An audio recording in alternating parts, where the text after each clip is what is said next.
Bonjour à tous et bienvenue dans cette première vidéo pour les quatrièmes. Ce que je vous propose ici, c'est d'essayer maintenant de synthétiser un petit peu par écrit ce que nous avons découvert dans l'activité que je vous ai donnée au cours des 15 derniers jours. Et pas seulement, puisque nous allons aller plus loin. L'idée étant ici de revoir un petit peu ce que nous avions déjà vu en sixième, c'est-à-dire la description d'un mouvement, la notion de relativité du mouvement, ce que vous avez refait dans l'activité des 15 derniers jours, mais aussi d'aller plus loin dans le calcul de vitesse et dans la représentation des vitesses sous diverses formes. Alors, je vais vous demander ici, bien sûr, de compléter vos cahiers au fur et à mesure. Pour cela, vous devez donc avoir vos cahiers sous la main avec tous les outils nécessaires, règles, stylos, crayons. Et à chaque fois que je vous demanderai de noter quelque chose, bien sûr, vous mettrez la vidéo en pause pour prendre le temps de noter ce que je vais vous demander. Parallèlement, j'utiliserai l'une ou l'autre fois des illustrations que je vous joins en pièces jointes au travail à faire. Mais tout le monde n'a pas forcément d'imprimante pour imprimer ces documents. Donc si vous n'avez pas d'imprimante, pas de panique, aucun souci. Vous pourrez représenter les choses de manière très simple et autrement. Je vous montrerai comment le moment venu. Alors, l'idée pour commencer, c'est vraiment de refaire le point un petit peu avec ce qu'on a dit ensemble, ou ce que vous avez découvert au cours des activités de la semaine passée. Et pour commencer, j'ai envie de vous poser une première question. Alors avant que je vous pose cette première question, si ce n'est pas déjà fait, je vous invite à mettre la vidéo en pause et à noter le titre, donc séquence 5, comment décrire un mouvement.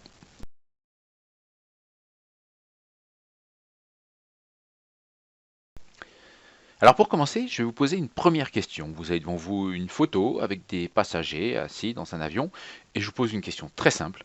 Les passagers assis sont-ils en mouvement? Alors attention, quand je parle de mouvement, je parle vraiment de déplacement.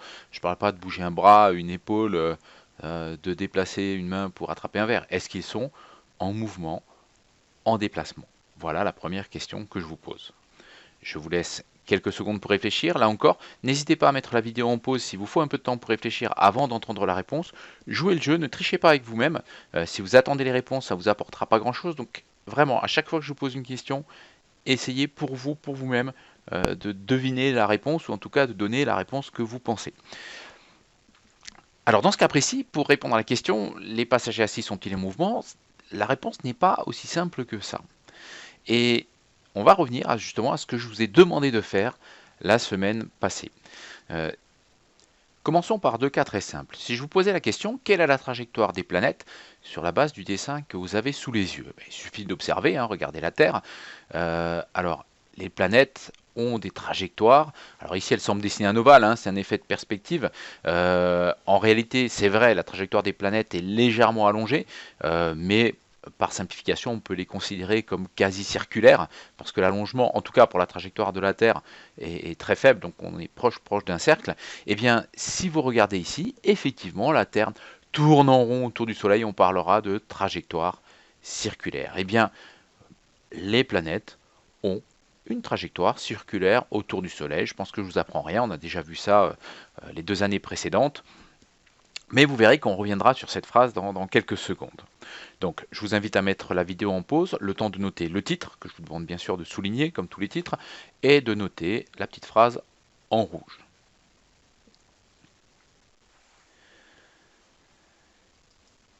Je vous pose maintenant une deuxième question. Quelle est la trajectoire des satellites? Alors je rappelle que les satellites peuvent être naturels ou artificiels. Ici on va prendre un satellite naturel, le seul de la Terre. Regardons la Lune. Quelle est la trajectoire de la Lune, toujours sur la base de ce dessin, autour de la Terre? Eh bien, je pense que ça saute aux yeux de tout le monde. La trajectoire de la Lune autour de la Terre est elle aussi circulaire. Eh bien, c'est ce que je vous demande de noter dans un deuxième temps. La trajectoire des satellites est circulaire autour de leur astre. Plutôt, les satellites ont une trajectoire circulaire autour de leur astre. Je vous invite à mettre la vidéo en pause quelques secondes, le temps de noter ceci avant de passer à la suite. Les choses auraient pu s'arrêter là, mais vous allez voir que ce n'est pas suffisant. Toujours dans le travail de la semaine passée, je vous proposais d'observer les trois astres, Soleil, Terre, Mars, donc une étoile et deux planètes. Et comme caméra d'observation, on avait deux possibilités. La première était de choisir un référentiel héliocentrique. Alors hélio vient de hélios, le soleil, ça veut dire qu'on centre la caméra sur le soleil. C'est comme si la caméra était fixée au soleil et quels que soient finalement les trajets du soleil, on s'en fiche, la caméra se déplace avec le soleil. Donc forcément le soleil va nous paraître immobile et on va observer le mouvement de la Terre et de Mars autour du soleil. C'était le cas numéro 2, référentiel héliocentrique, qui correspond à la trajectoire qu'on connaît tous, la trajectoire circulaire des planètes autour du Soleil. La Terre et Mars ont une trajectoire circulaire. J'en profite pour ajouter un point de vocabulaire. Juste quelques secondes auparavant, j'utilisais deux mots, tantôt trajectoire, tantôt mouvement. Alors, quand on parle de trajectoire, on décrit simplement la forme géométrique décrite par l'ensemble des points parcouru par un objet ou un astre. Ici, ce sont des cercles. Quand on parle de mouvement, il va falloir rajouter une notion, c'est celle de vitesse. Ici, par exemple, la vitesse est uniforme puisque la Terre tourne à vitesse constante autour du Soleil, Mars également d'ailleurs, donc on parlera de vitesse uniforme. On reparlera de ces différentes vitesses, uniformes, accélérées, ralenties, dans quelques minutes. Maintenant, changeons de référentiel, c'est-à-dire qu'au lieu de centrer la caméra sur le Soleil, on va centrer la caméra sur la Terre. C'est donc la Terre qui va nous paraître immobile, puisque la caméra sera fixée à la Terre et se déplacera avec la Terre, quoi qu'il arrive. Et donc, on verra tout ce qu'il y a autour. C'est un petit peu comme dans le cas précédent, hein, on fait la différence entre une caméra qui était fixée par exemple au sol et une caméra qui était dans le train. Et bien là, on déplace la caméra également, au lieu de la fixer avec le soleil, on va prendre comme référence la Terre. Et on va regarder le même mouvement, il n'y a pas de changement. Mars tourne en rond autour du soleil, la Terre tourne en rond autour du soleil, simplement, on fixe la caméra sur la Terre et voilà ce que l'on observe cette fois-ci. Alors, on a l'impression que le Soleil tourne autour de la Terre. Bien entendu, ce n'est pas le Soleil qui tourne autour de la Terre, c'est la Terre qui tourne autour du Soleil. Mais concernant Mars, vous voyez bien qu'on n'a plus du tout l'impression que sa trajectoire est circulaire, ni même uniforme d'ailleurs, puisqu'elle présente ce qu'on appelle un mouvement rétrograde, c'est-à-dire qu'elle fait littéralement marche arrière pour repartir en avant. Donc ce qui est important pour moi dans cette notion, c'est que vous compreniez que ce qu'on observe dépend d'où on l'observe. Pour finir de vous convaincre, voilà une animation que vous avez tous l'habitude de voir, les planètes qui tournent autour du Soleil. Mais n'oublions pas que le Soleil, lui, n'est pas immobile dans notre galaxie, il se déplace. Je vous reparlerai de ses vitesses de déplacement dans quelques secondes. Et en réalité, puisque le Soleil se déplace et que les planètes tournent autour, voilà ce que l'on observerait si le référentiel, donc la caméra, n'était pas lié au Soleil et donc ne se déplaçait pas avec le Soleil. Je vous ai dit que tout n'était question que point de vue et je vous ai dit que j'allais vous reparler un petit peu des vitesses de la Terre, du Soleil dans notre univers. Alors, juste, bien sûr, ce ne sont pas des valeurs à retenir, mais juste pour que vous puissiez d'imaginer les choses et voir combien finalement les choses sont un petit peu plus compliquées que ce que vous avez peut-être imaginé jusque-là. Vous savez que la Terre tourne sur elle-même. Elle tourne sur elle-même en 24 heures, hein, elle fait un tour complet, ce qui représente quand même une vitesse de rotation sur elle-même, pour nous qui sommes à la surface de la Terre, de 1600 km par heure. C'est-à-dire que le temps d'une heure de cours, déjà, juste à cause de la rotation de la Terre sur elle-même, vous aurez parcouru 1600 km. C'est déjà énorme, mais c'est rien par rapport à la suite. Sachez aussi que la Terre tourne autour du Soleil, vous le savez, elle fait un tour en une année. Eh bien, ce tour se fait à une vitesse de 100 000 km par heure. Donc imaginez, hein, vous venez en cours, vous rentrez dans une salle de classe, vous en sortez, et bien entre-temps, vous avez déjà parcouru plus de 100 000 km. Mais les choses ne s'arrêtent pas là, parce que le Soleil n'est pas immobile dans la Voie lactée.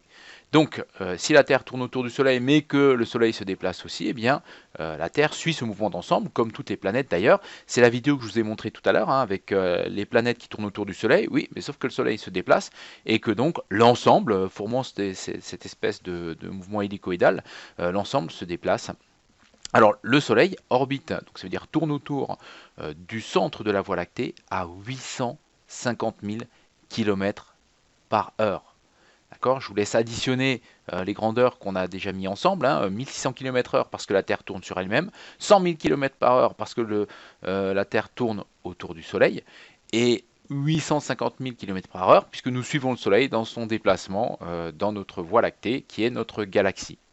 Mais là encore, les choses ne s'arrêtent pas là. Notre galaxie, elle aussi, se déplace. On estime qu'elle se déplace dans l'univers à peu près 2,3 millions de kilomètres par heure. C'est gigantesque, c'est chaque seconde, le temps de dire un mot, 630 km. Voilà, ces chiffres ne sont pas à retenir, mais j'espère qu'ils remettront un petit peu en question votre conception des choses et vous dire que ce qu'on a pour habitude de représenter immobile n'est pas forcément si immobile que ça. Alors maintenant, revenons à notre question. Les passagers assis sont-ils en mouvement? Eh bien, j'espère, la réponse maintenant vous paraîtra claire. Eh bien, la réponse c'est ça dépend. Ça dépend par rapport à qui ou à quoi. Par rapport à l'avion, non, ils ne sont pas en mouvement, ils sont assis dans l'avion, ils se déplacent avec l'avion. Donc par rapport à l'avion, si on place une caméra dans l'avion, ils nous paraissent immobiles. Par contre, si on pouvait les observer, ce qui n'est bien sûr pas possible, mais depuis le sol, en imaginant qu'on puisse les filmer, bien sûr, ils nous paraîtraient en mouvement, puisque l'avion se déplace, les passagers se déplacent avec l'avion. Donc dans le référentiel dit terrestre, c'est-à-dire lié au sol, les passagers sont en mouvement, mais dans le référentiel de l'avion, c'est-à-dire lié à l'avion, comme si la caméra était posée dans l'avion, les passagers ne sont pas en mouvement. Alors, pour décrire un mouvement, et c'est ce qu'il va falloir maintenant retenir, eh bien, il va falloir plusieurs choses. D'abord, il va falloir dire par rapport à qui on décrit ce mouvement. Il va donc falloir préciser le référentiel. Donc, pour décrire un mouvement, il faut préciser par rapport à quoi on l'observe. Et puis, il faudra pour chaque mouvement deux mots. Un mot pour décrire la trajectoire, qui peut être rectiligne, circulaire ou curviligne, selon que ce soit une droite, un cercle ou une courbe. On verra des exemples concrets dans quelques secondes. Je vous ferai faire un petit exercice. Et puis, le mouvement peut être uniforme, accéléré ou ralenti, selon que sa vitesse reste constante, augmente pour accélérer ou ralentit si sa vitesse diminue. Je vous propose de mettre la vidéo sur pause et de prendre le temps de noter ceci dans votre leçon. Une bonne solution pour étudier un mouvement consiste à faire une chronophotographie. C'est l'objet d'étude du travail que je vous ai donné la semaine dernière. Alors réaliser une chronophotographie, ça correspond à marquer la position d'un objet à intervalles de temps réguliers, soit avec un logiciel de pointage spécialement dédié à cela, avec une vidéo, soit en prenant des photos à intervalles de temps réguliers, en surimpressionnant les photos pour que la position de l'objet apparaisse bien entendu sur la même photo. Ce ne sont pas des photos différentes. Ici par exemple, on a des positions successives de la balle, 9 au total, d'une balle lancée par un enfant, prise à intervalles de temps réguliers. Ça veut dire qu'on imagine qu'on prend une photo par exemple toutes les 0,1 secondes. Qu'est-ce qu'on peut tirer comme information de cette chronophotographie, celle que vous avez sous les yeux? Alors, première information, la trajectoire. Quelle forme a-t-elle? Ce n'est pas une droite, ce n'est pas un cercle. On voit bien que c'est une courbe qui est ici dessinée par la balle. On dira donc que la trajectoire est curviligne. Première information. Deuxième information, on peut parler de la vitesse. Alors, qu'est-ce qu'on observe? On observe que pendant la phase de montée, les points se resserrent. Alors, si les points se resserrent, c'est que la balle va de moins en moins vite, puisque les photos sont prises à intervalles de temps réguliers. Si dans un même temps, vous faites moins de distance, logiquement, vous allez moins vite. Et si vous lancez une balle en l'air, tout le monde verra très vite que plus elle arrive en haut, plus elle ralentit. A l'inverse, dans la descente, on voit que les points ont tendance à s'espacer. C'est normal, dans la descente, la balle va de plus en plus vite. Donc dans un même temps, elle va parcourir une distance de plus en plus grande. Eh bien, dans la montée, on dira que le mouvement est ralenti. Et dans la descente, ici, on dira qu'il est accéléré. Vous l'aurez compris, si le mouvement avait été uniforme, on en reparlera dans quelques secondes, c'est-à-dire que la vitesse était constante, eh bien les positions de la balle seraient régulièrement espacées. Il y aurait toujours la même distance dans le même temps. Je vous propose donc de noter cet exemple dans votre leçon, donc de mettre la vidéo en pause. Vous n'êtes pas obligé de dessiner le petit bonhomme, vous pouvez juste dessiner les positions de la balle. Vous dessinez des points et vous marquez bien le mouvement ralenti et le mouvement accéléré de façon à les mémoriser. Dès que vous aurez terminé, rendez-vous pour un petit exercice d'application. À présent, c'est à toi de jouer. Voilà 4 illustrations. Je te demande de décrire le mouvement dans les cas suivants. Alors, si tu as pu imprimer la feuille dont je parlais en introduction, celle qui contient ces illustrations, ce sera le moment de les découper pour les coller au fur et à mesure. Nous ferons ça pendant la correction. Mais dans tous les cas, que tu aies pu l'imprimer ou pas, ça ne t'empêche pas de faire l'exercice. Là encore, ne triche pas. On va regarder ensemble cas par cas. Essaie de répondre à la question pour toi et de te comparer à la correction pour savoir si tu avais répondu correctement ou pas. Donc, je vous laisse le temps de noter le titre, hein, ça reste partie leçon, même si on a écrit exercice, c'est une illustration de la leçon, donc partie leçon, exercice, décrit le mouvement dans les cas suivants. Pour l'instant, ne collez pas la feuille, on collera cas par cas, ou on fera un petit dessin simplifié, cas par cas, je vous montre ça dans quelques secondes. Donc, je vous laisse mettre la vidéo en pause, le temps de noter le titre s'il le faut. Donc, exercice, décrit le mouvement dans les cas suivants. Voilà la première situation, et donc première question, posons-nous la question de la trajectoire. Quelle est la trajectoire? Est-ce qu'elle est rectiligne, curviligne, circulaire? Je te laisse 2 secondes pour réfléchir, mais je pense que ça saute aux yeux. La trajectoire est bien sûr rectiligne. Donc on pourra déjà parler de mouvement rectiligne, il nous manque l'information de la vitesse. Est-ce que le mouvement est accéléré, ralenti ou uniforme? Alors, il y en a un qu'on peut éliminer d'emblée, uniforme. Je vous rappelle que les différentes positions du motard seraient régulièrement espacées. On voit bien que ce n'est pas le cas, donc ce n'est pas uniforme. On imagine bien que la moto avance de la gauche vers la droite, donc comme ceci. Donc, est-ce que les positions ont tendance à se resserrer ou à s'élargir? Eh bien, quand on regarde, à chaque photo, la position se resserre. Il va donc de moins en moins vite. On parlera donc ici de mouvement rectiligne ralenti. Si tu en as l'occasion, si tu as pu imprimer le document, c'est maintenant que tu peux découper cette image, la coller et noter en dessous qu'il s'agit d'un mouvement rectiligne ralenti. Pour ceux qui n'ont pas d'imprimante, pas de souci. Vous allez simplement noter les choses de la manière suivante. Au lieu de dessiner le motard, on va juste dessiner ses différentes positions. Donc vous allez me dessiner un certain nombre de points qui, comme sur l'image proposée ici, se resserrent. Et on verra qu'il s'agit donc d'un mouvement rectiligne ralenti. Donc au choix, si vous en avez la possibilité, vous mettez en pause sur cette image-là, maintenant. Ou si vous n'avez pas d'imprimante, vous mettez en pause sur cette image-là, maintenant.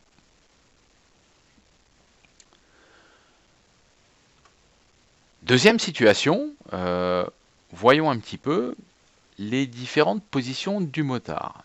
Alors, ici, si on regarde les distances entre les images successives, il suffit de regarder un petit peu au niveau des roues, on voit aisément que la distance a tendance à augmenter. D'accord? Donc, prenons les choses dans l'ordre. D'abord, la trajectoire. Comme tout à l'heure, ça saute aux yeux, hein, on voit bien qu'elle est rectiligne. Mais pour la vitesse, on voit que la vitesse augmente. Parce que les positions de notre motard sont de plus en plus espacées. Ça veut dire que dans le même temps, il fait de plus en plus de distance, donc il va de plus en plus vite.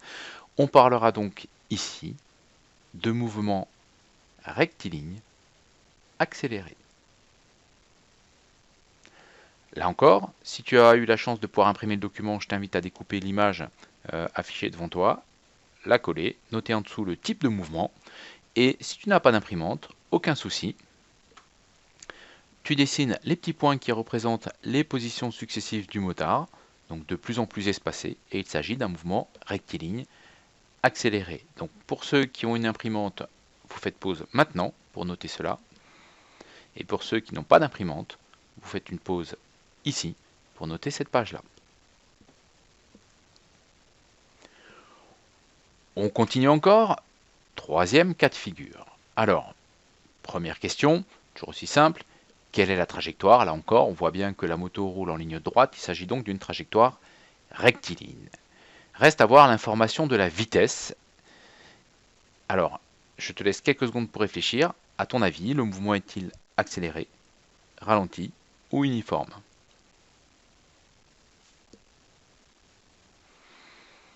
Si tu as bien observé les choses, tu auras remarqué que les positions du motard sont régulièrement espacées. Ça veut dire qu'il va toujours à la même vitesse.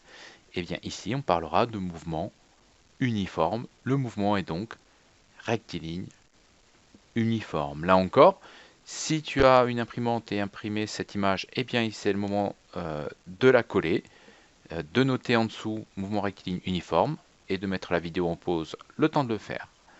Ceux qui n'ont pas d'imprimante, c'est maintenant que vous mettez la vidéo en pause pour noter les positions successives sous forme de petits points et le type de mouvement.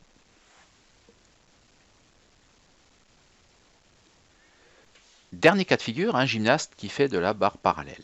Alors, première question qu'on va se poser, bien sûr, c'est celle de sa trajectoire. Pour commencer, soyons précis, on va décider ensemble que ce que nous allons observer, ce sont les pieds du gymnaste. Parce que selon qu'on observe la tête, les pieds ou une autre partie du corps, on n'observera pas tout à fait la même chose. Donc on va s'intéresser aux pieds du gymnaste. Et je vous pose la question de la trajectoire. Prenez quelques secondes pour réfléchir. Quel mot poseriez-vous sur la trajectoire? Rectiligne, circulaire, curviligne? Je pense, enfin j'espère qu'il y en a une que tout le monde a au moins éliminée, c'est la trajectoire rectiligne. Alors reste à discuter entre la circulaire et la curviligne. Très sincèrement, ceux qui ont répondu circulaire, si vous me répondez par exemple sur une évaluation circulaire pour cette trajectoire-là, je dirais oui, bien sûr, c'est une trajectoire circulaire, je serai d'accord. Mais si on veut être très précis, si on regarde un petit peu les choses, regardez, je vais vous dessiner un cercle à l'écran et on voit que la trajectoire, elle ne s'inscrit pas tout à fait dans un cercle. Alors, si on veut être précis, on dira que c'est plutôt curviligne parce que ce n'est pas un cercle parfait. Même si ça y ressemble, c'est plutôt une courbe. Donc j'aurais admis, bien sûr, ce qui aurait par approximation dit circulaire, mais ici, soyons précis, la trajectoire est curviligne. Maintenant, avant de noter le résultat, quid de la vitesse? Qu'est-ce qu'on peut dire sur la vitesse des pieds de l'athlète? Eh bien là, il va falloir distinguer deux phases, parce que regardez, pendant que l'athlète est en train de monter, ici à droite, eh bien pendant qu'il monte, ses positions successives, la position successive de ses pieds, se resserre. Comme elle se resserre, ça veut dire que pendant la montée, eh bien la vitesse diminue. On parlera de mouvement ralenti. Mais pendant la descente, on observe un phénomène inverse. Les positions s'espacent, eh bien on parlera de mouvement accéléré. Le mouvement des pieds du gymnaste est donc curviligne accélérée pendant la descente et curviligne ralentie durant la montée. Là encore, si tu as imprimé le document, je te laisse le temps de coller les choses. Il faut donc découper, coller, noter en dessous le type de mouvement auquel on a affaire. Donc mettez la vidéo en pause le temps de faire cela. Pour ceux qui n'ont pas d'imprimante, vous allez simplement me redessiner les positions successives, comme je l'ai fait ici, des pieds, pour décrire le mouvement de la même façon. Là encore, mettez la vidéo en pause avant de passer à la suite. Ainsi s'achève cette première partie de séquence au cours de laquelle tu auras appris à décrire un mouvement en précisant par rapport à quoi tu l'observes, ce que l'on appelle le référentiel, et en apprenant à utiliser deux mots choisis parmi 6, en l'occurrence un mot concernant la trajectoire, circulaire, rectiligne ou curviligne, et un second mot concernant la vitesse qui peut être uniforme, accélérée ou ralentie. Tu auras enfin appris à exploiter une chronophotographie pour tirer ces informations. Dans la deuxième partie, nous verrons comment représenter la vitesse, donc quel outil on utilise pour dessiner quelque chose qui représente la vitesse sur une illustration, sur un schéma, sur un dessin, et surtout comment accéder à la valeur de la vitesse, que ce soit par le calcul ou par lecture graphique. Nous y revenons. À tout de suite dans la deuxième partie.